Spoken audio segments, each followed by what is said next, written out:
মুজাদ্দিদ জামান আমিরুশ শরিয়াত আলা হযরত দাদা হুজুর পীর কিবলা রাহমাতুল্লাহ আলাইহি গ্রামে গ্রামে ডিস্ট্রিক্টে জেলায় জেলায় গিয়ে ওয়াজ নসিহত করতে লাগলেন। এই নওজওয়ানেরা যুবকেরা মুজাদ্দিদ জামানের ওয়াজ ছিল শুধু মাথায় বলানো কথা নয়, হাত বলানো কথা নয়।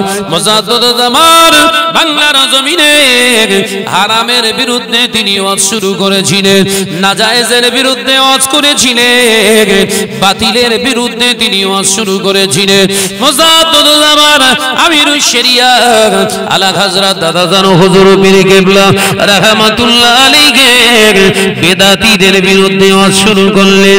এ নওজওয়ানেরা, যুবকেরা, ছেলেরা, বাচ্চারা, মুজাদ্দিদ জামান আমিরুশ শরিয়াত আলা হযরত দাদা জান হুজুর পীর কিবলা প্রথমে নিজে জলসা দিতে বলেছিলেন, নিজে জলসা মাহফিলের আয়োজন করতে বলেছিলেন। কিন্তু একটা সময় দেখা যায় দাদা হুজুর পীর কিবলার ওয়াজ নসিহত শোনার জন্য ওই শিরক বেদাত করনেওয়ালা মুসলমানগুলো দাদা হুজুরকে ইনভাইট করে নিয়ে যেতে লাগলে। এখন আমাদের ইনভাইট করছে কারা?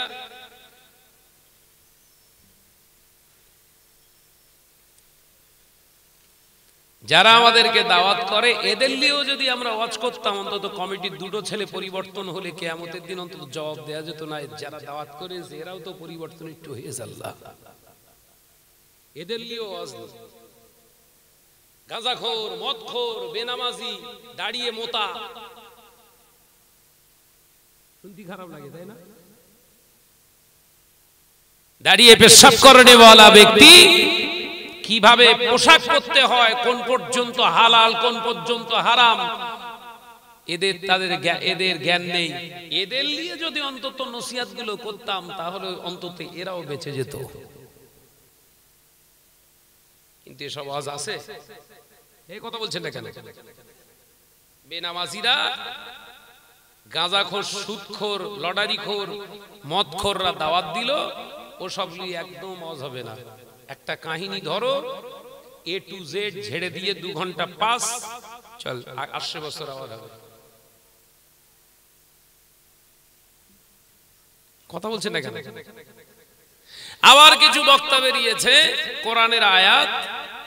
কোরআনের আয়াত নাম্বার দিয়ে, আয়াত নাম্বার, পৃষ্ঠা নাম্বার, লাইন নাম্বার, সূরার নাম, রুকু নাম্বার ফটফট ফটফট করে বলে দিয়ে সুন্দর করে তার এই অনুবাদটা বলে দিয়ে বেরিয়ে গেল। 2 ঘন্টা শেষ। 2 ঘন্টা শেষে জিজ্ঞাসা করা হচ্ছে যে হুজুর আপনি কত বছর পড়াশোনা করেছেন? হুজুর বলছে 16 বছর। 16 বছর পড়াশোনা করলেন, 6666টা আয়াতের তাফসীর শিখলেন আপনি। কত বছরে? 16 বছরে। 16 বছরে 6666টা আয়াত আপনি শিখলেন। আর একদিনে আমাদের 30টা আয়াত বুঝিয়ে দিয়ে গেলেন। আমাদের মাথায় ঢুকবে কি করে? তখন হুজুর টেনশনে পড়ে গেলেন, এই চালাকি তো কেউ ধরিনি, হঠাৎ করে ধরে ফেললো কি করে? আমাদের চিটিংবাজি কারবার ছিল কোরআনের উপর দিয়ে, এটা তো কারো ধরার ক্ষমতা ছিল না। এ তাহলে কার অশ্বলে? শাহনাজের অশ্বলে। তাই শাহনাজকে ইন্ডিকেট করে উল্টো পাল্টা মন্তব্য ছড়িয়ে দাও, সমাজ বিষিয়ে গেলে শাহনাজ আর পয়েন্ট ধরে ধরে কথা বলবে না, ওর দাওয়াত বন্ধ, আমার দাওয়াত অলরেডি চালু থাকবে। এই যে প্রতিহিংসা পরায়ণ নীতি নিয়ে যে আলেমগুলো আজকে সমাজে স্টেজ ধরে সমাজে ফিতনা ছড়াচ্ছে, বিনা হিসাবে লা হিসাবা ফাদলাহু ফিন্নার, কিয়ামতের দিন এদের হিসাব হবে না, ঠ্যাং ধরবে, জাহান্নামে ফেলবে। যে হুজুরকে জিজ্ঞাসা করছি, হুজুর 6666টি আয়াত আল্লাহ নাযিল করেছেন তার হাবিবের উপরে জিবরাইল আলাইহিস সালামের মাধ্যমে, তাই তো? হ্যাঁ। 22 বছর 6 মাস 14 দিন লাগবে কেন? আল্লাহ তো কোরআন ডাইরেক্ট মেরে দেবে। কথা ঠিক না বুঝ জোরে বলেন, বুঝতে পারে না? আল্লাহ নাযিল করছে, একসঙ্গে তো হাবিবকে দিয়ে দিতে পারতেন। কেন ৮৩৯৫ দিন ধরে কোরআন অবতরণ হয়েছে? ৬৬৬৬টি আয়াত ৬৬৬৬ দিনই দিতে পারত তো। হুজুরের কথা বলে চুপ করে চিটিং বাজের গোড়া ধরে টেনতেছ তো।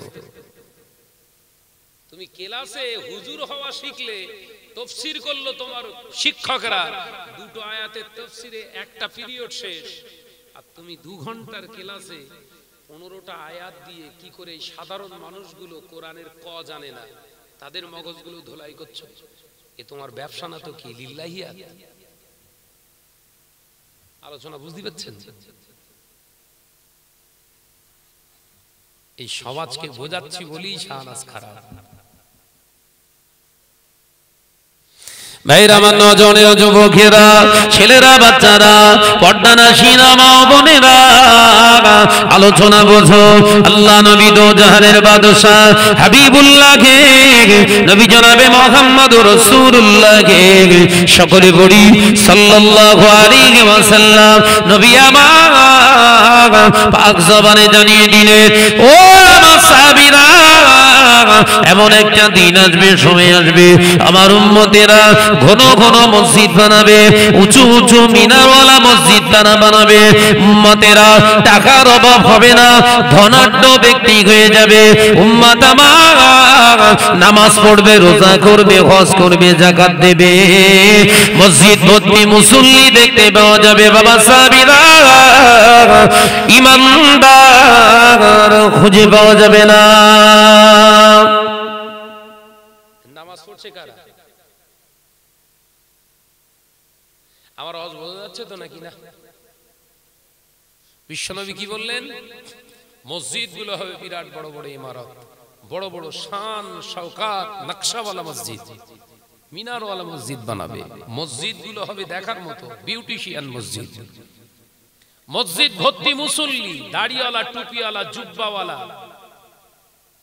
হাজিওয়ালা, রোজাওয়ালা, সব ভর্তি হয়ে যাবে। মসজিদ ভর্তি মুসল্লি, ইমানদার খুঁজে পাওয়া যাবে না। তাই নামাজ পড়ছে কারা? আল্লাহ নবী সাহাবীরা প্রশ্ন করলেন, ইয়া রাসূলুল্লাহ, হাবিবাল্লাহ, হুজুর কারণটা কি? আল্লাহ নবী বললেন, বাবা সাহাবীরা, কারণ নাম্বার 1, আমার উম্মতের ঘরে ঘরে সুদ ঢুকে যাবে, আমার উম্মতেরা হারামখোর হয়ে যাবে। হারামটা খানা খাওয়ার কারণে, হারাম খাওয়ার কারণে, সুদ খাওয়ার কারণে ওদের অন্তর থেকে ঈমানের প্রথম ধাপ ইত্তাকুল্লাহ, আল্লাহর ভয়টা চিরতরে উঠে যাবে। আল্লাহর ভয়টা না থাকার কারণে ওরা আল্লাহকে আর ভয় পাবে না। মুসলমান আল্লাহকে আর ভয় করবে না। তখন ওই মুসলমানের ভিতরে ঈমান তৈরি হয়ে যাবে। ওরা মরণের ভয় করবে, ওরা জাতিকে ভয় করবে, নেতা মন্ত্রীদেরকে ভয় করবে। ও আমার সাহাবীরা, আমি রাসূলুল্লাহকে সাল্লাল্লাহু আলাইহি ওয়াসাল্লাম জানিয়ে দিয়ে গেলাম, সমাজকে ভয় করবে, নেতা মন্ত্রীদেরকে, রাষ্ট্র শাসকদের তারা ভয় করবে। আমি নবী জানিয়ে দিলাম, আল্লাহর ভয় ওদের অন্তরে থাকবে না। ও আমার সাহাবীরা, দ্বিতীয় নম্বর হলো ওদের ভিতর থেকে ওই হারাম খাওয়ার কারণে দ্বিতীয় ঈমানের জায়গা আহাব্বায়ে রাসূল, আমি রাসূলুল্লাহর মহব্বতটা ওদের ভিতর থেকে চিরতরে উঠে যাবে। ওরা আমি রাসূলুল্লাহকে মহব্বত করবে না। আমার ভালোবাসা মহব্বত উঠে যাওয়ার কারণে স্বামী স্ত্রীর মহব্বতের হারাম কাজ করতে দ্বিধাবোধ করবে না। বিবি স্বামীর মহব্বতে হারাম কাজ করতে দ্বিধাবোধ করবে না। সন্তানের মায়া, আমি রাসূলুল্লাহর আদর্শ ভুলে গিয়ে হারাম কাজ করতে দ্বিধাবোধ করবে না। তৃতীয় নম্বর হলো ওদের ভিতর থেকে লজ্জাটা চিরবিদায় নেবে। ও আমার সাহাবীরা, ওদের লজ্জাটা উঠে যাওয়ার কারণে সমাজের বুকে ওরা আর লজ্জাশীল থাকবে না। তখন নারী পুরুষে ওপেনলি জিনা বিচার করবে, বাপ থাকবে মেয়ের সামনে মেয়ে জিনা করবে, ছেলেরা মেয়েরা একই সঙ্গে জিনায় লিপ্ত হয়ে যাবে। কোনো আর লজ্জা না থাকার কারণে একই জায়গায় বাপ ছেলে বুলা মা ভাই বোন সবাই মিলে ওই রকম জঘন্যতম গুনাহে তারা লিপ্ত হয়ে যাবে। ও আমার সাহাবীরা, মসজিদগুলো তখন নির্মাণ হবে, হালাল হারাম আর বাঁচবে না।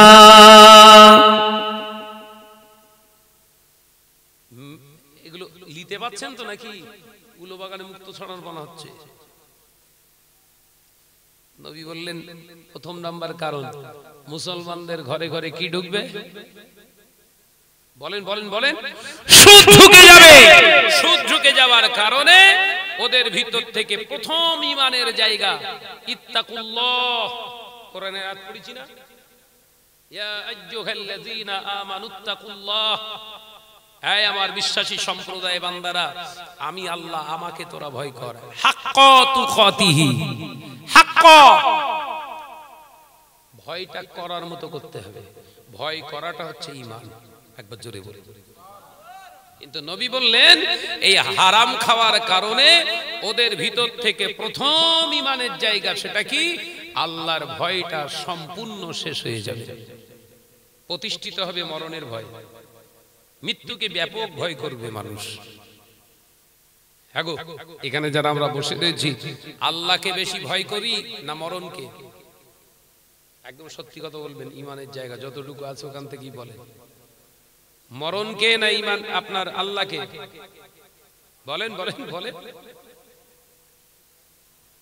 মরণকে ভয়। ছেলে গোয়ালিয়ায় জলসা এসছি, কেউ মারবে টারবে না তো? বোম টোম মারবে না তো? যদিও সব আমার ভয় নেই, এমনি বলছি। কেউ আমার হুমকি টুমকি দিলে আমি বলি কোন রাস্তাতে গেলে সুবিধা হয় বলিস, আমি সেই পিস বলো। আরে ভাই আমি চিন্তা করি তো, ওরা যদি আজকেই মেরে দেয় আমার, আজকে মরলেও মরবো, আর এমনি আল্লাহ যদি ডাকে দুদিন পরে হলেও তো মরতে হবে। মৃত্যু থেকে তো বাঁচানো নিজেকে যাবে, যাবে মৃত্যু থেকে বাঁচতে পারবে? পৃথিবীর জমিনে হেন কোন একজন ব্যক্তির নাম করেন যে মৃত্যু থেকে টাকা পয়সা ধন সম্পদ লোক লস্কর নিয়ে বেঁচে গেছে? হ্যাঁ, কেউ যখন মৃত্যুর হাত থেকে বাঁচতে পারিনি, আমি তো নদোসদো। মরণের কাফন, কাফনের কাপড়টা সবসময় মাথায় জড়িয়ে নিয়ে ঘোরাটাই তো মুমিনের কাজ। একবার জোরে বলুন। ওই জন্য ভয় টয় হুমকি টুমকি, हम किसी से डरने वाला डरपोक नहीं है, हम डरने वाला कोई मोमिन नहीं है, क्योंकि हम सिजदा करते एक अल्लाह के वास्ते। একবার জোরে বলুন, একবার জোরে হবে না? ওই জন্য আমার ফোন টোন করে হুমকি টুমকি দিলে না, এসব অদ্ভুত করলে হুমকি টুমকি দিলে আমি পরিষ্কার বলি কোন রাস্তা দিয়ে গেলে সুবিধা হয় বলিস। তোর সুবিধাটা দেখতে হবে আগে। কথা বুঝতে পারছেন না? হুমকি দেখাচ্ছিস কাকে? আজকে আমাকে মারবে, আজকে তুই আগে আমাকে মারবি। আল্লাহর এটাই খেলা, আল্লাহর এটাই শান। তুই আজকে আমাকে মারবি, দুদিন পর তুই নিজেই পড়ে থাকবি। এ সম্পর্কে তোর জ্ঞান নেই, ও পড়তে হবে। আপনি একজন প্রখ্যাত একজন ডাকাতের খুনির নাম করেন যে খুন করে খুন হয়নি, জানা আছে আপনাদের? খুন করেছে প্রকাশ্য, অথচ তাকে কেউ মেরে দেয়নি। সিস্টেম। নিরীহ কোন ব্যক্তিকে আপনি যখন কতল করবেন, আপনাকেও কতলের শিকার হতে হবে। মাথার ভিতরে ঢুকিয়ে রাখবেন। তবে পার্থক্য কি? আমি দিনের রাস্তায় জীবন দিয়ে চলে গেলাম, আমার জন্য খুশখবরি আল্লাহ রেখেছেন, ওয়ালা তাকুলু লিমা ইখতালু ফি সাবিলিল্লাহি আমাত বাল আহইয়াউ ওয়ালাকিন লা তাশকুরুন। একবার জোরে বলুন। এই যে তুই আমাকে মেরে দিলি, আমি বিনা হিসাবে আল্লাহ জান্নাত শুধু নয়, আল্লাহ বললেন তুই মরিসনি, তুই মরিসনি। ওয়ালা তাকুলু, তোমরা বলো না আলিমা ইকতালু ফি সাবিলিল্লাহি আমওয়াত, যারা আমার রাস্তায় দ্বীনের জন্য, শরীয়তের জন্য, আমার জন্য, আমার হাবিবের জন্য মারা গেছে, ওরা মারা গেছে কথা বলো না। বাল আহইয়াউ, বরঞ্চ আমি আল্লাহ বলছি ওরা জিন্দা। একবার জোরে বলেন, একবার জোরে বলেন। একজন মার্ডারার একজনকে মেরে দিয়েছে, সেই ব্যক্তিটা হকের রাস্তায় ছিল। মানুষ, প্রত্যেকটা মানুষ মৌতের আগ পর্যন্ত স্মরণ করে একজন হক মানুষ ছিল, তাকে মেরে দেওয়া হয়েছে। নামাজের পরে তার দোয়া করা হবে, কিন্তু যে মার্ডারার, ওর জন্য দোয়া করবে কেউ? সৈয়দনা ইমাম হোসেন রাদিয়াল্লাহু তাআলা আনহু কারবালার ময়দানে শহীদ হয়ে গেলেন। তিনি শহীদ হয়ে গেলেন। 70 থেকে 74 জন সাহাবায়ে কেরাম তারা শহীদ হয়ে গেলেন ওখানে, সবাই চলে গেলেন। তাদের জন্য সবরাসানি এখনো পর্যন্ত জারি আছে না নাই? জোরে বলেন। ইয়াজিদও মার্ডার হয়েছিল, ওর নিজের ঘোড়ার পিঠে উঠে, ইয়াজিদ ওর নিজের ঘোড়ার পিঠে উঠে সাওয়ারি হতে হতে জোরে দৌড়াতে যে লাফ মেরে ঘোড়াকে উল্টো চিত করে ফেলে দিয়ে ওর নিজের আংটায় ঘোড়ার সেই পা রাখা ক্ষয়ের ভিতরে পা ঢুকিয়ে দিয়ে লেতরাতে লেতরাতে ঘেসরাতে ঘেসরাতে পাথরে ওর মাথা ঠুকে চুরমার করে শেষ করে দিয়ে ও গেছে জাহান্নামায়। এখন ওই ইয়াজিদের জন্য একটা মজলিস হয়েছে, দেখাতে পারবে? এটাও মরা, ওটাও মরা। আবার আলোচনা মাথায় ঢুকছে, তাহলে মরতে যদি হয় লিল্লাহিয়াতের জন্য, আল্লাহর জন্য মরুন। এই মরণটা মরণ নয়, এই মরণটা হলো আল্লাহর কাছে জিন্দা। একবার জোরে বলুন, একবার জোরে হবে না সুবহানাল্লাহ। ভাইরা, আমার নওজওয়ানেরা, যুবকেরা, ছেলেরা, বাচ্চারা, পর্দানাশীনা মা বোনেরা, আলোচনা বোঝাতে চেয়েছিলাম, আল্লাহ নবী পাক জবানে জানিয়ে দিয়ে গেলেন, তাহলে মুসলমান দাড়ি রাখবে, টুপি রাখবে, হজ করবে, যাকাত দেবে, মসজিদ বানাবে, মাদ্রাসা বানাবে, সমাজের বুকে আলেম বলে নিজেদের পরিচয় দেবে, কিন্তু না না, হারামের খাবার পেটে ঢোকার কারণে ওর ভিতর থেকে আল্লাহর ভয় উঠে যাবে। আল্লাহর ভয় যখন কোন আলেমের ভিতর থেকে উঠে যাবে, হারাম খাওয়ার কারণে ওর ভিতরে আর পর্দা থাকবে না, ওর ভিতরে আর লজ্জা থাকবে না, তখন বেগানা নারী পুরুষ ওর কাছে বেগানা থাকবে না। হারামকে হালাল বলে মেনে নিয়ে ওর জীবনে প্রতিষ্ঠিত হওয়ার লক্ষ্যে দৌড়াবে। ও বাবাজি, আসলে ইমানদার নয়, ও হলো একজন ধোঁকা প্রবঞ্চকর। ও নওজওয়ানেরা, যুবকেরা, ছেলেরা, বাচ্চারা, পর্দানাশীনা মা বোনেরা, আল্লাহ নবী জানিয়ে দিলেন ওর ভিতর থেকে লজ্জা পালিয়ে যাবে।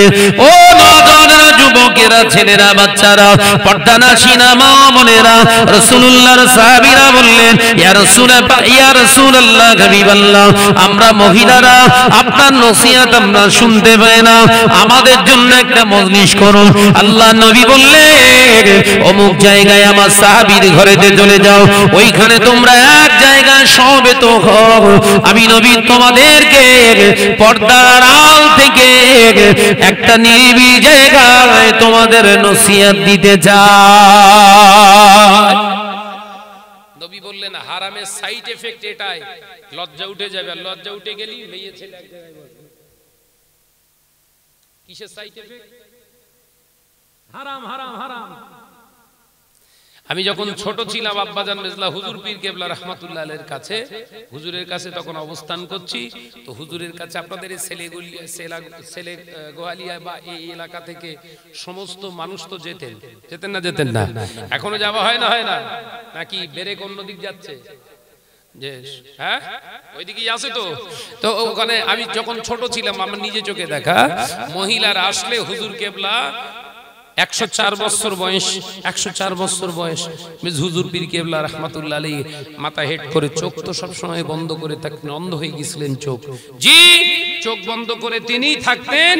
ওই অবস্থায় বলতেন, বাবা হাজী জামশেদ সাহেব, খোকা রফিক, দেরি করো না, মহিলারা আসছে, ওদেরকে ওই ধাপ দিয়ে ঘুরিয়ে নিয়ে গিয়ে ওই পাশের ঘরে ওদেরকে বসতে দাও, দরওয়াজা বন্ধ করে দাও, আর এই জানালা দিয়ে একটা জানালার পাল্লা খুলে দিয়ে পাগড়িটা গলিয়ে দিয়ে ওদের কাছে পৌঁছে দাও, ওরা এই পাগড়ি ধরে মুরিদ হবে।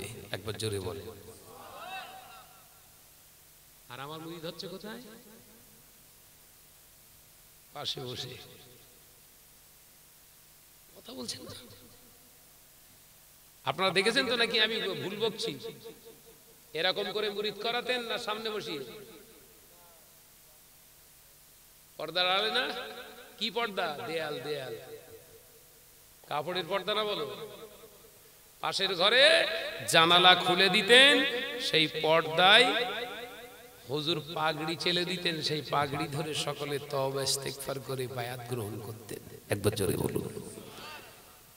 তানাকে আল্লাহর ওলি বলবেন না আমার মতো চটকদার মলি সাহেবের পাশে মেয়ে লোক বসে রয়েছে আমারে আল্লাহর ওলি বলবেন?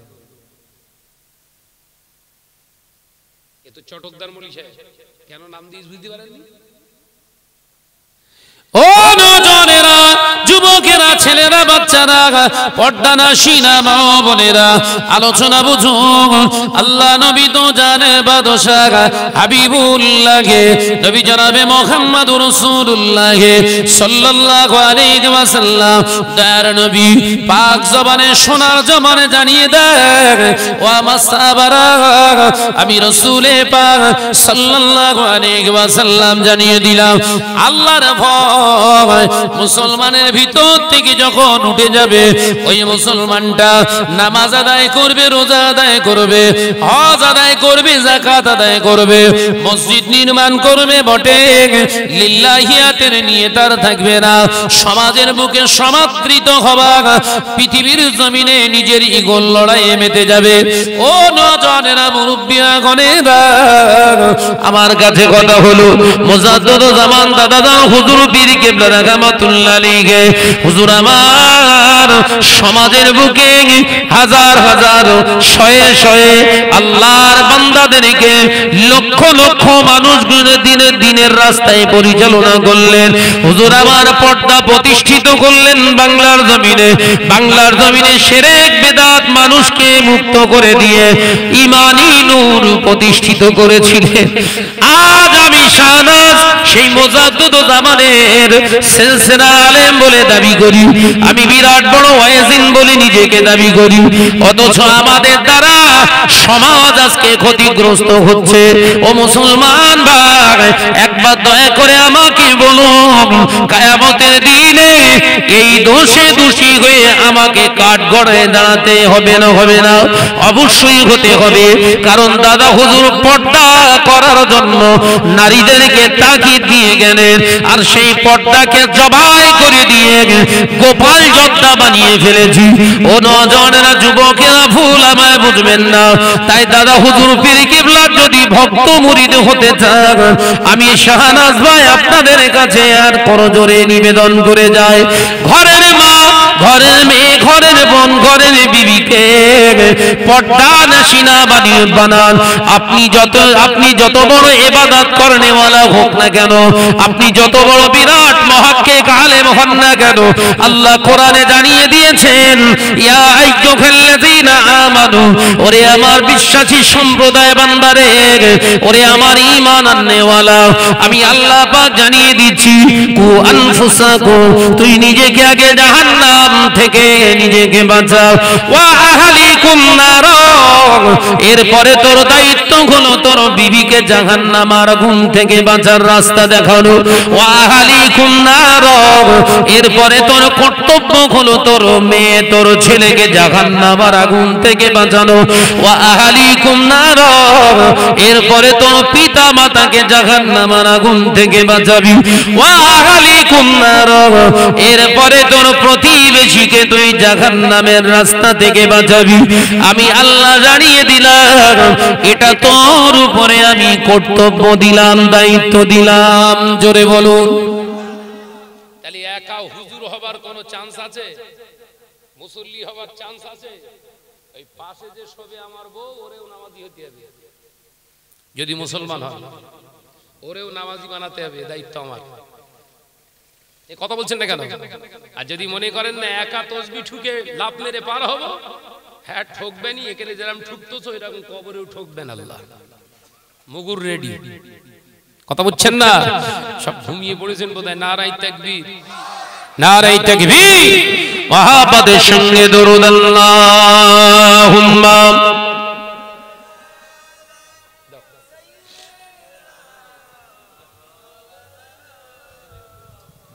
وعلى آله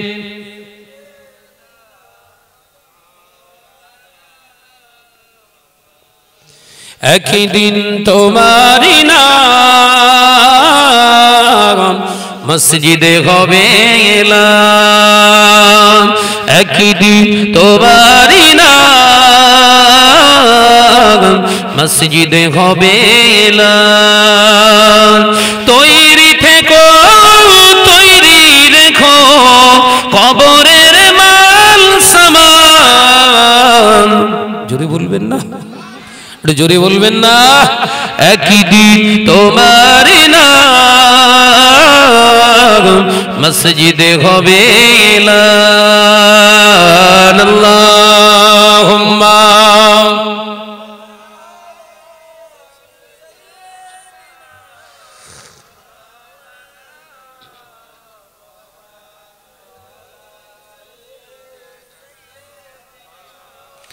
একসঙ্গে হচ্ছে না, ঘুমের ঘরে হচ্ছে বোধহয়। দরুদ শরীফ সব ঘুমের ঘরে হচ্ছে নাকি?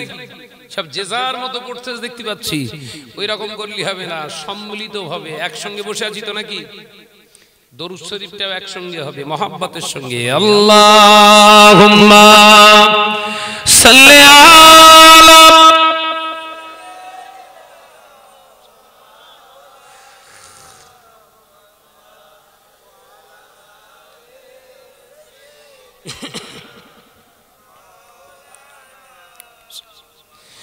বন্ধু স্বজন আত্মীয় পরিজন পরিয়ে তোমার নতুন কাফন, বন্ধু স্বজন আত্মীয় পরিজন পরিয়ে তোমার নতুন কাফন নিয়ে যাবে ওই কবরে, থাকবে না কেউ আপন।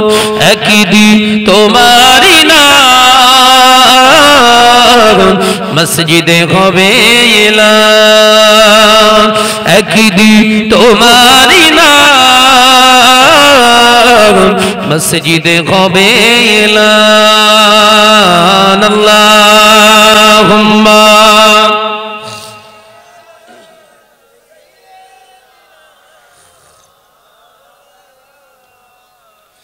وعلى آله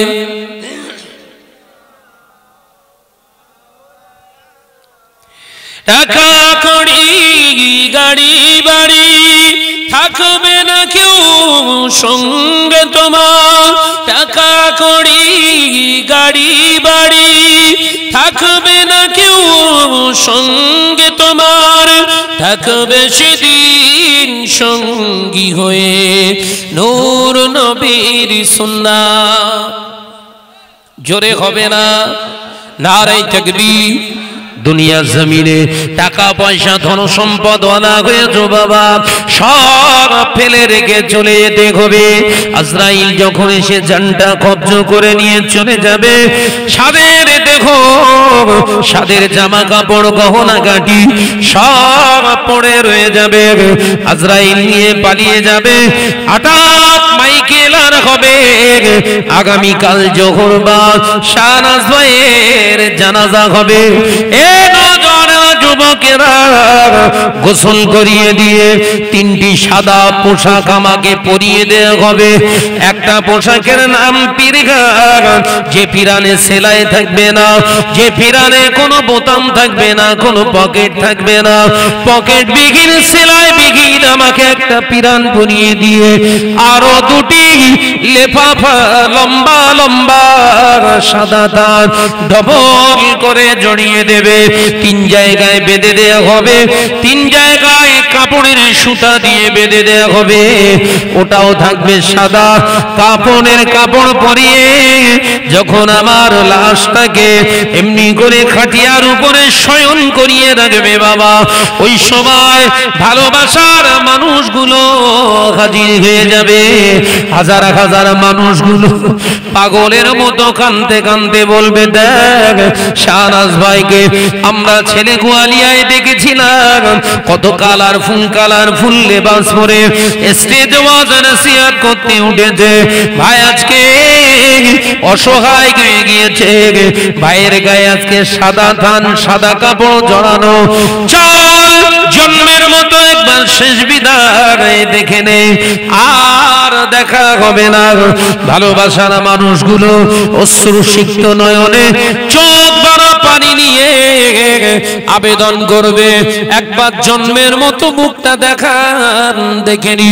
কখন কাপড়ের মুখের দিকটা খুলে দিয়ে যখন মুখটা ক্যালকা করে দেখানো হবে, হাজার হাজার ভালোবাসার মানুষগুলো কেঁদে কেঁদে বলবে, দেখ শাহনাজ ভাইয়ের কাছ থেকে সব খুলে নেওয়া সম্ভব হয়েছে, কিন্তু শাহনাজ ভাই যেমন মুখ ভর্তি দাড়ি মোবারক নিয়ে ওয়াজ করতেন, সেটা এখনো কাফনের ভিতরে আছে।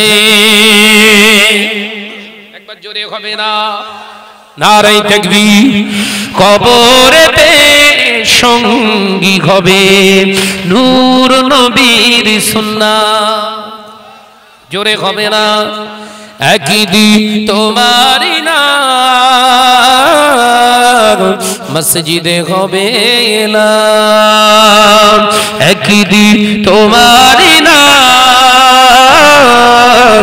মসজিদে হবে এলাম। তৈরি থেকো তৈরি রেখো কবরের মাল সামান। জোরে হলো না? একটু ঝেড়ে বলে, একই দিন তোমারই নাম মসজিদে হবে এলান। আল্লাহুম্মা সাল্লি আলা।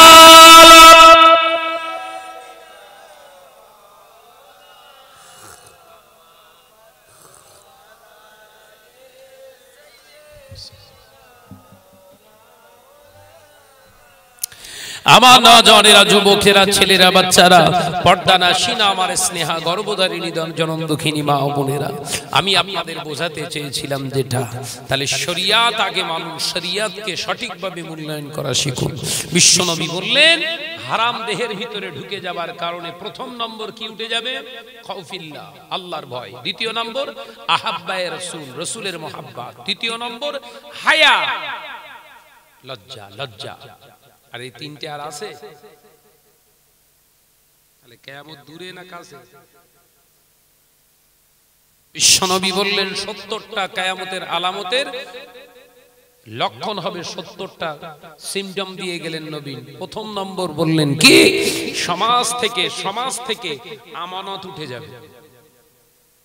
আমানতদারদের কাছ থেকে আর আমানত খুঁজে পাওয়া যাবে না। আমানত উঠেছে না উঠেনি?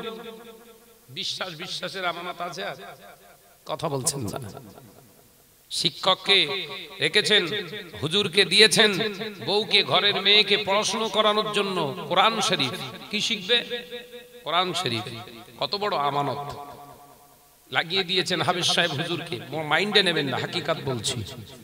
পড়াচ্ছেন যুবতী মেয়ে, হঠাৎ করে খারাপ উক্তি, খারাপ ইঙ্গিত, হাফেজ সাহেব থেকে মেয়ে পেয়ে গেছে। এই কথা বলছেন না কেন? দাদা হুজুর কেন নিষেধ করেছিল এবার বোঝা গেছে? ছিল হুজুর, হয়ে গেছে বর। এই কথা বলছেন না কেন? ছিল কি হুজুর, এখন হয়েছে কি বর।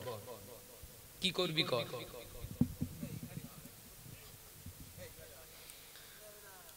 মাথার ভিতরে ঢোকাও। পাখাও মারতে আসিনি, পাখাও মারতে আসিনি। ঘরের মেয়েদের কোরআন শরীফ, হাদিস শরীফ শেখাবেন। বাংলা কিতাব পাওয়া যাচ্ছে, এনে দেবেন, একা একা পড়। কোরআন শরীফ শেখাবেন। এলাকায় অনেক মহিলা মা বোন রয়েছে, তাদের দিয়ে কোরআন শরীফ পড়ান।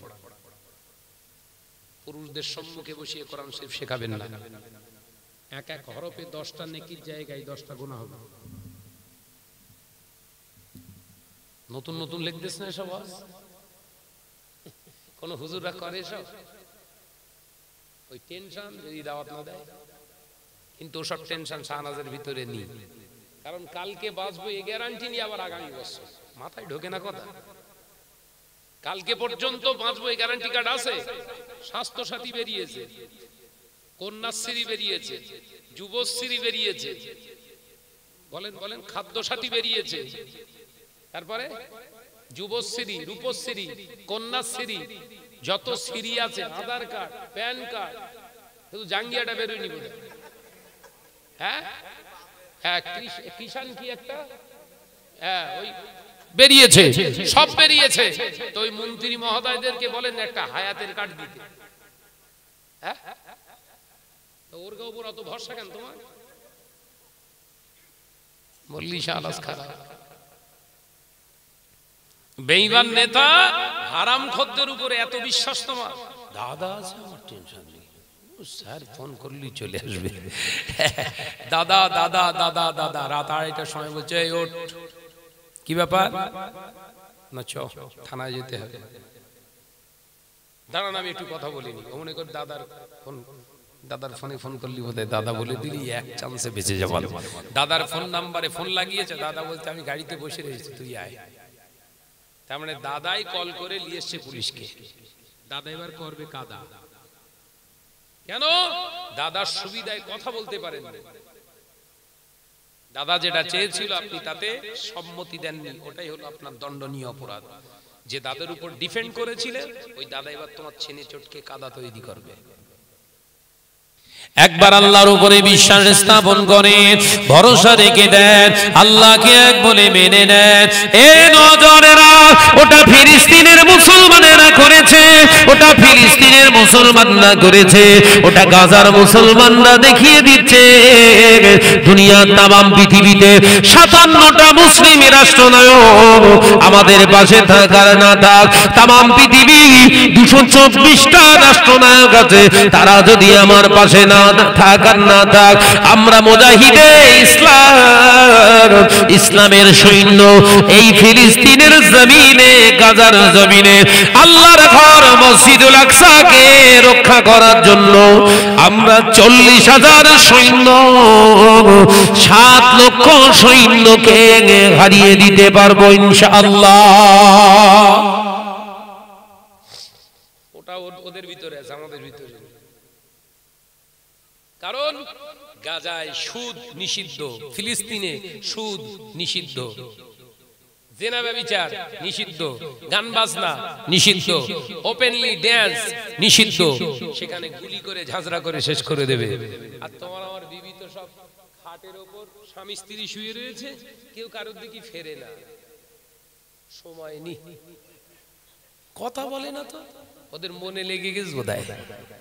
হ্যাঁ হ্যাঁ, কেউ কারোর দিকে আর ফেরে না, এরকম একটা করে সব স্বামী হাতে রয়েছে, যে যাচ্ছে সব কাঁথে। কথা বলছেন না কেন? শুধু উপরে ঠেলতে। ফজরের আজান হচ্ছে, আসসালাতু খায়রুম মিনান নাওম। ভাবি এবার গড়াচ্ছে, আজান শুনেছে, শয়তানের বলছে আর দরকার নেই, ঘুমো। গড়িয়ে গড়িয়ে গড়িয়ে গড়িয়ে সেই 6 ফুট থেকে ঘুরে ঘুরে ঘুরে ঘুরে ঠিক 1 ফুটে চলে এসছে। 6 ফুট বাই 7 ফুট খাট, এ মাথা মাথা শুয়েছিল। তো যেই আজান শুনেছে, শয়তানের লাথি মারতে মারতে ভাবির গড়াতে গড়াতে গড়াতে ঠ্যাং, একটা ঠ্যাং ঘাড়ের উপর তুলে দিয়েছে ভাইয়ের, দিয়ে এবার মেসেজ করতে দুজনা। এই কথা বলছেন না কেন? ঘুম মানে কি? একে ঘুমে সকাল 8টা। ওই জন্য বাচ্চা যে কটা হচ্ছে সব আটুল মাটুল তৈরি হচ্ছে, কথা বলে না। কি বাচ্চা হচ্ছে? আটুল বাটুল যে কটা হচ্ছে, ওদের চাউনি দেখলি মনে হয় 1 নম্বরের হাইব্রিড। কথা বলছেন না কেন? এই যুগানি গনি বাচ্চা তাকায় দেখলে মনে হয় ওই শেষ করবে দুনিয়া, সব দাজ্জালের সৈনিক। এই নজরেরা, যুবকেরা, ছেলেরা, বাচ্চারা, পর্দা নাসিনা মা বোনেরা, রাগ করবেন না। পেটের সন্তানটা ভালো হবে, আপনার আদর্শের কারণে আপনার পেটের সন্তানটা নষ্ট হয়ে যাবে, আপনার ক্যারেক্টারের কারণে। ও নজর যুবকেরা, পর্দা নাসিনা মা বোনেরা, আলোচনা বুঝুন। আল্লাহর ওলি মুজাদ্দিদুজ জামান আমিরুশ শরিয়াত আলা হযরত দাদা জান হুজুর পীর দেখলাম রাহমাতুল্লাহ আলাইহি তিনিও একজন মায়ের সন্তান হযরতে মুহাম্মাতুন নেসা রাহমাতুল্লাহ আলাইহা। হুজুর আমার মুজাদ্দিদ জামানকে দুনিয়ার জমিনে শিক্ষা দেওয়ার জন্য তিনি ইংলিশ মিডিয়ামে ইংরেজি স্কুলে মডেলে ছাত্রদের সঙ্গে ভর্তি করে দিলেন। ইংলিশ মিডিয়ামে ইংলিশ শিখবে আবু বকর, বড় বড় অফিসে চাকরি করবে, বিরাট আবু বকর এডুকেটেড হবে। এই লোককে দাদা হুজুরের আম্মা জান ভর্তি করে দিলেন। একদিন দুদিন গেল, 3 দিনের দিন মুজাদ্দিদ জামানে আম্মা জান বললেন, ও বাবা আবু বকর, ওই স্কুলে আর তুমি যেও না, ওই স্কুলে তুমি আর যেও না বাবা আবু বকর, ওই শিক্ষায় তোমাকে শিক্ষিত হতে হবে না বাবা, তুমি চলে যাও আল্লাহর কোরআন শেখার জন্য মাদ্রাসা। একবার জোরে হবে না? সকালবেলা ফার্স্ট সকালে আমাদের মারা তুলে দিচ্ছে, কচি কি চল যা তোর প্রাইভেট রেস। কি private? My name is Pintu. এই কথা বলছেন না কেন? My name is Pintu. Your father's name? তোমার আব্বার নাম কি? My father name is Abdul Kalam. আরে বাপ রে বাপ, আমার ছেলে ইংরেজি পড়তেছে গো, আমার ছেলে ইংরেজি পড়তেছে গো। মানে আরেকটু বল। My mother is a dog.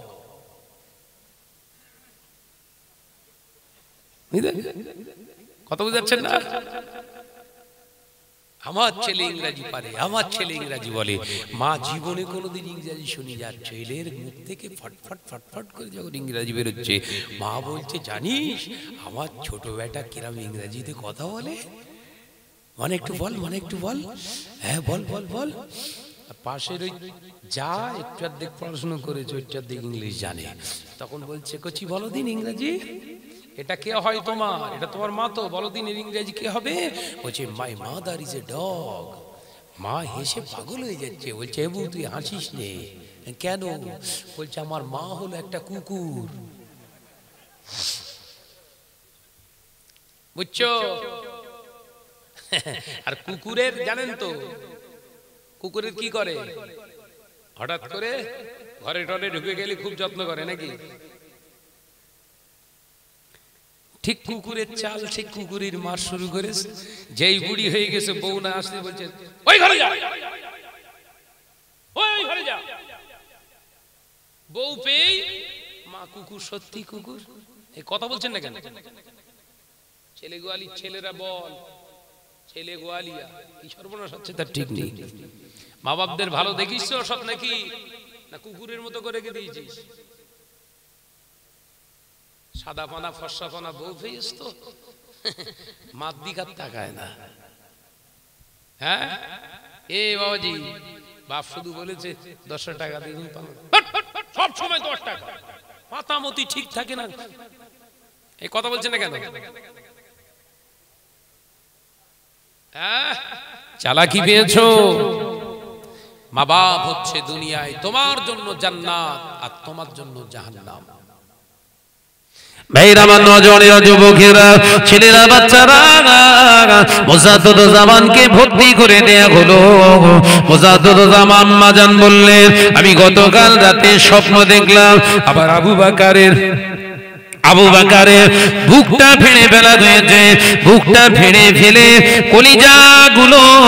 কলিজা ফ্যাপসাগুলোকে বার করে পানি দিয়ে ধৌত করা হচ্ছে। আমি সেই থেকে সাবধান হয়ে গেলাম, আমার বেটাকে আমি ওই শিক্ষা দেব না। এ বাজানেরা, যুবকেরা, ছেলেরা, বাচ্চারা, পর্দানাসীনা মা ও বোনেরা, তাই মা ভালো ছিল, সন্তান যুগের আলো হয়ে গেল। ও ভাবি জানেরা, খালাম্মারা, সন্তানদের তৈরি করতে গেলে নিজে আগে তৈরি হন। ওই জন্য আল্লাহ নবী জানিয়ে দিলেন, পর্দানাশীনা মা ও বোনেরা শুনে রেখে দেন, সুসন্তানের পিতা মাতা হতে গেলে, ভালো সন্তানের জন্মদাত্রী হতে গেলে, ভালো সন্তানের মাতা হতে গেলে আপনাকে প্রথম ভালো হতে হবে, হেজাবিনী হতে হবে, পর্দানাশীনা হতে হবে। আপনি যদি নামাজিনী না হন, পর্দানাশীনা না হন, হেজাবিনী না হন, আপনার পেটেতে কখনো ভালো সন্তান হবে না। এ নজনেরা, যুবকেরা, এই আম গাছটায় কোনদিন এটা যদি হিমসাগরের চারা হয়, সারা জীবন মাথা ঠুকলে কি এটা ল্যাংড়া হবে? গাছ লাগিয়েছে জামরুল আর মসজিদে যে দোয়া চাচ্ছে, আল্লাহ দুটো আপেল দিও, মার খাবে না, খাবে না। আমার ভাবিদের জুতো এরকম, সারা জীবন টিভি দেখে, মোবাইল দেখে সর্বনাশ করেছে।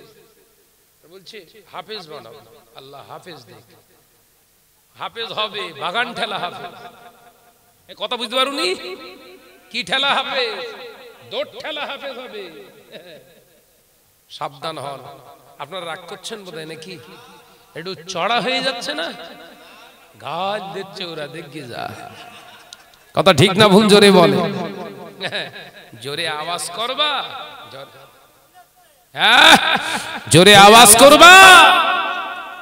আমাদের কিচ্ছু নেই, যার ফাটার ঠিক ফাটছে। কথা ঠিক না ভুল? জোরে বলে। আমার নজনেরা, যুবকেরা সাবধান হন, পর্দানাশীনা মা বোনেরা সাবধান হন। শাহনাজ ভাই এত কোরআনের আয়াত আপনাদের সামনে পড়ে শোনাবে না, একটি কোরআনের আয়াতের নির্যাস আপনাদেরকে দিয়ে গেলাম। সাবধান হন, আল্লাহকে ভয় করুন। খাবার যেটা খাবেন একটু হালাল খান, বেশি খাবার দরকার নেই, অল্প খান, সলিড খাবারটা খান। বেশি বকে লাভ নাই, অল্প বকুন, সলিড বকাটা বকুন। কথা বুঝতে পারছেন না? বন্ধুত্ব করুন, সলিড বন্ধুত্ব করুন। দুঃখে যে পাশে থাকবে তাকেই বন্ধু হিসেবে গণ্য করুন। খুশির সময় সবাই এসে বন্ধুত্ব ফলাতে চায়, কষ্টের সময় কেউ এসে সাথ দিতে চায় না। আসলে ও বন্ধু নয়, ও হচ্ছে আপনার সুবিধাবাদী। ভাইরা, নজনেরা, যুবকেরা, ছেলেরা, বাচ্চারা, পর্দানাশীনা মা বোনেরা, আল্লাহ নবী জানিয়ে দিলেন, বন্ধু যদি হতে হয় আমার আবু বকরের মতো বন্ধু হয়। আল্লাহ নবী দো জাহানের বাদশা হাবিবুল্লাহকে, নবী জনাবে মুহাম্মদুর রাসূলুল্লাহকে সকলে বলি সাল্লাল্লাহু আলাইহি ওয়াসাল্লাম। নবী আমার একদিন দুপুর বেলা হযরতে আবু বকর সিদ্দিক রাদিয়াল্লাহু তাআলা আনহু কে ডেকে বললেন, ও বাবা আবু বকর, বিভিন্ন রাষ্ট্রনায়কের কাছে আমাকে চিঠি প্রেরণ করতে হয়, চিঠি লিখতে হয়, খাতে সেখানে লিখতে হয়, দস্তাবেজ পাঠাতে হয়, তাতে সিল মোহর করব, তাতে স্ট্যাম্প করব। আমার এই আঙ্গুটিটা যাও, এই আঙ্গুটিতে এক জায়গায় লিখে নিয়ে এসো মুহাম্মদ সাল্লাল্লাহু আলাইহি ওয়াসাল্লাম, এই শব্দটা তুমি এক জায়গায় লিখে দাও। আল্লাহ নবীর কলেজার সাহাবী সিদ্দিক একবার হযরতে আবু বকর সিদ্দিক রাদিয়াল্লাহু তাআলা আনহু রাসূলুল্লাহর কথা অনুযায়ী স্বর্ণকারে বাড়িতে চলে গেলেন। স্বর্ণকারকে বলে দিলেন, ও ভাই স্বর্ণকার, এই আঙ্গুটিটায়, এই আঙ্গুটিটায় লিখে দাও লা ইলাহা ইল্লাল্লাহু মুহাম্মাদুর রাসূলুল্লাহ, কিংবা লিখে দাও একদিকে আল্লাহু, তার পাশে লিখে দাও মুহাম্মাদুর রাসূলুল্লাহ। নবী কি লিখতে বলেছে? না, ওয়াজ গন্ডগোল হচ্ছে, শেষ করে দেয়, নিলে ওয়াজ আবার উল্টে পাক খাবে। কি বলেছেন নবী? এই আঙ্গুটিটা আমার মোহর, মোহর, সিলমোহর। প্রথম স্ট্যাম্প ব্যবহার করেছিলেন কে? চিঠিতে স্ট্যাম্প মারতে হবে আমার নবী। একবার জোরে বলুন। জোরে বললেন না? হে ছেলেরা, ঝেড়ে মান না। বিশ্ব নবী বললেন, বাবা আবু বকর চলে যাও, আমার এই আঙ্গুটিতে লিখে দাও মোহাম্মদ, আব্দুল্লাহ ইবনে মুহাম্মদ, মুহাম্মদ ইবনে আব্দুল্লাহ। নবী পাক সাল্লাল্লাহু আলাইহি ওয়াসাল্লামের পক্ষ থেকে এটা যাচ্ছে যেন বুঝতে পারে। হ্যাঁ, বিশ্বনবীর কথা অনুযায়ী হযরত আবু বকর গিয়ে বললেন, না লিখে দাও এক সাইডে মুহাম্মদ সাল্লাল্লাহু আলাইহি ওয়াসাল্লাম আর অপর দিকে লিখে দাও আল্লাহ, কিংবা লিখে দাও লা ইলাহা ইল্লাল্লাহু মুহাম্মাদুর রাসূলুল্লাহ সাল্লাল্লাহু আলাইহি ওয়াসাল্লাম। একবার জোরে বলবেন না? এখন স্বর্ণকারকে যা বলেছেন সেই অনুযায়ী স্বর্ণকার লিখে দিয়েছে লা ইলাহা ইল্লাল্লাহু মুহাম্মাদুর রাসূলুল্লাহ সাল্লাল্লাহু আলাইহি ওয়াসাল্লাম। আল্লাহ নবী কলিজার সাহাবী সিদ্দিক আকবর হযরত আবু বকর সিদ্দিক রাদিয়াল্লাহু তাআলা আনহু আঙ্গুটিটা দিলেন, নবীর দরবারে এসে সালাম দিলেন, আসসালামু আলাইকা ইয়া রাসূলুল্লাহ, ইয়া হাবিবাল্লাহ, হুজুর আমি আপনার জন্য আঙ্গুটি এনেছি, যেটা আপনি সিলমোহরি হিসেবে ব্যবহার করবেন। আল্লাহ নবী বললেন দাও। নবী আমার আঙ্গুটিটা হাতে নিয়ে ঘুরিয়ে ঘুরিয়ে দেখতে লাগলেন। ও আবু বকর, আঙ্গুটিতে কি লিখেছো? ইয়া রাসূলুল্লাহ, হাবিবাল্লাহ লিখে দিয়েছি লা ইলাহা ইল্লাল্লাহু মুহাম্মাদুর রাসূলুল্লাহ সাল্লাল্লাহু আলাইহি ওয়াসাল্লাম। এ আমার আবু বকর, আমি তো তোমাকে লিখতে বলি নাই, আমি তো তোমাকে লা ইলাহা ইল্লাল্লাহ এটা তো লিখতে বলি নাই, আল্লাহর নাম তো এখানে লিখতে বলি না, তুমি কেন লিখে দিলে? হযরত আবু বকর সিদ্দিক রাদিয়াল্লাহু তাআলা আনহু বলেছিলেন, ইয়া রাসূলুল্লাহ, হাবিবাল্লাহ, আপনার কাছে যখন আমি কলেমা পড়েছিলাম লা ইলাহা ইল্লাল্লাহ, এতটুকু শুধু কলেমা পড়ি না, আমি মুহাম্মাদুর রাসূলুল্লাহ সাল্লাল্লাহু আলাইহি ওয়াসাল্লাম পড়েছি।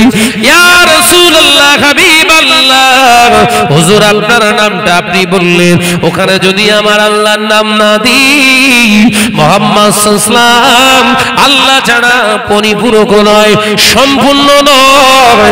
আবার যদি লা ইলাহা ইল্লাল্লাহ বলি, এটা সম্পূর্ণ নয়, মুহাম্মাদুর রাসূলুল্লাহ দিলে তবে সম্পূর্ণ হয়। সেই জন্য আমি আবু বকর কলেমার মর্যাদার শানের দিকে খেয়াল করে আমার মহব্বতের খাতিরে আমি লিখে দিলাম। একবার জোরে হবে না? বিশ্বনবী বললেন, ও আচ্ছা, আমার আবু বকরের ঈমান আর তামাম পৃথিবীর মুসলমানদের ঈমান এক পাল্লায় রেখে আমার আবু বকরের ঈমানটা এক পাল্লায় রাখলে আবু বকর তোমার ঈমানের পাল্লা ভারী হয়ে যাবে। একবার জোরে হবে না? আল্লাহ নবী সাহাবী সিদ্দিক আকবর হযরত আবু বকর সিদ্দিক রাদিয়াল্লাহু তাআলা আনহুকে আল্লাহ নবী বললেন, বাবা আবু বকর, আঙ্গুটির নিচের দিকে আরেকটা কি যেন লেখা আছে। আঙ্গুটির নিচের দিকে এটা কি লেখা বলো তো? আবু বকর, হুজুর দেন আমার কাছে দেন। আবু বকর কি লেখা আছে? আবু বকর, আমার আঙ্গুটিতে তোমার নাম লিখলে কেন? লা ইলাহা ইল্লাল্লাহ, ঠিক আছে, মুহাম্মাদুর রাসূলুল্লাহ লিখে দিয়েছো, ঠিক আছে, কিন্তু এখানে তোমার নামটা লিখলে বাবা আবু বকর, আমি রাসূলুল্লাহর আঙ্গুটিতে তোমার নাম। আবু বকরের চোখ দিয়ে টস টস করে পানি পড়ছে। বন্ধু কাকে বলে, বন্ধুর মর্যাদা কেমন, ওটা জানার দরকার, বোঝার দরকার। মজাদ আল্লাহর মাহবুব হযরত আবু বকর সিদ্দিক রাদিয়াল্লাহু তাআলা আনহু বললেন, ইয়া রাসূলুল্লাহ, হাবিবাল্লাহ, হুজুর আমি তো জানি না আবু বকরের নামটা আমি গুনাহগারের নামটার ভিতরে থাকবে, আমি মেনে নেব না। দাঁড়ান, আমি স্বর্ণকারের কাছে যাই, স্বর্ণকারের কাছে ছুটে ছুটে ছুটে ছুটে ছুটে ছুটে গিয়ে আল্লাহর নবীর পাগল হযরত আবু বকর সিদ্দিক রাদিয়াল্লাহু তাআলা আনহু গিয়ে বললেন, ও আল্লাহর বান্দা, স্বর্ণকার কি সর্বনাশ করলে আমার নবীর আঙ্গুটিতে আমি আবু বকরের নাম কেন লিখলে, কেন এই সর্বনাশটা করলে? আল্লাহ নবীর কলিজার সাহাবী সিদ্দিক আকবরের কথা শুনে ওই সময় স্বর্ণকার বলেছিলেন, না ভাই আবু বকর ওই রকম ক্ষমতা মাজাল আমার নাই, রাসূলুল্লাহর আঙ্গুটিতে আপনার নাম কেন লিখতে যাব? তাহলে এটা কে লিখেছে বলো? আমি বলতে পারবো না, আল্লাহর কসম করে বলি এটা আমি জানি না, এটা আমি বুঝতে পারি না কে লিখেছে। আবু বকর সিদ্দিক রাদিয়াল্লাহু তাআলা আনহু ছুটে ছুটে রাসূলুল্লাহর দরবারে গেলেন, আল্লাহ নবীকে সালাম দিলেন, ইয়া রাসূলুল্লাহ হাবিবাল্লাহ। আর স্বর্ণকার বলছে তিনি লেখেন না, কিন্তু আমি আবু বকর তো লিখিনি। ইয়া রাসূলুল্লাহ হাবিবাল্লাহ এটা কেমন করে হলো? আল্লাহ নবী মুচকে হেসে বললেন, বাবা আবু বকর রে, তুমি আমার বন্ধু, তুমি আমার বন্ধু। বাবা আবু বকর তুমি যেমন লা ইলাহা ইল্লাল্লাহ এই বাক্যটা অসম্পূর্ণ দেখো, মুহাম্মাদুর রাসূলুল্লাহ সাল্লাল্লাহু আলাইহি ওয়াসাল্লাম শব্দটা না দেয়া পর্যন্ত সম্পূর্ণ দেখতে পাও না। তুমি যেমন এই ঈমানের উপরে বিশ্বাসী, আমার আল্লাহ তোমার মহব্বত, তোমার বন্ধুত্বের কথা ভেবে, তোমার মর্যাদার কথা ভেবে আমি রাসূলুল্লাহর আঙ্গুটিতে নিজের কুদরতি কলমে তোমার নাম লিখে দিয়ে জানান হাবিব, আপনার আঙ্গুটিতে যদি আমার আবু বকরের নাম না থাকে ওই আঙ্গুটিটা আমি আল্লাহ বলছি অসম্পূর্ণ হয়ে যাবে। তাই আমার কুদরতি কায়দাতে আমি আবু বকরের নামটা লিখে দিলাম। একবার জোরে হবে না? বন্ধুত্ব যদি রাখতে হয় এইভাবে, আল হুব্বু ফিল্লাহি ওয়াল বুগযু ফিল্লাহ, আল্লাহর জন্য ভালোবাসুন। বিবিকে মহব্বত করবেন কার জন্য? এই কথা বলেন। ছেলে বিলেদেরকে ভালোবাসবেন আল্লাহর জন্য, বিবিকে ভালোবাসবেন আল্লাহর জন্য। বিবি সব আবদার মেনে নেবেন। শরিয়াত বিরুদ্ধে কোনো আচরণ দাবি যদি আপনার কাছে করে আপনি মানবেন না, এটা আপনার গুনাহ নয়। খেয়াল থাকবে তো? বিবি সব আবদার মানবেন, শরিয়াত বিরোধী কোনো কাজের আবদার আপনি মানতে পারেন না। রাসূল বললেন আমার মহব্বত চলে যাবে অন্তর থেকে। লা ইউমিনু আহাদুকুম হাত্তা আকুনা আহাব্বা ইলাইহি মিন মালিহি ওয়া আহলিহি ওয়ান নাস আজমাইন। দুনিয়ার জমিনে তুমি ততক্ষণ মুমিন হতে পারবে না যতক্ষণ না পর্যন্ত মিন মালিহি তোমার ধন সম্পদের থেকে, ওয়া আহলিহি তোমার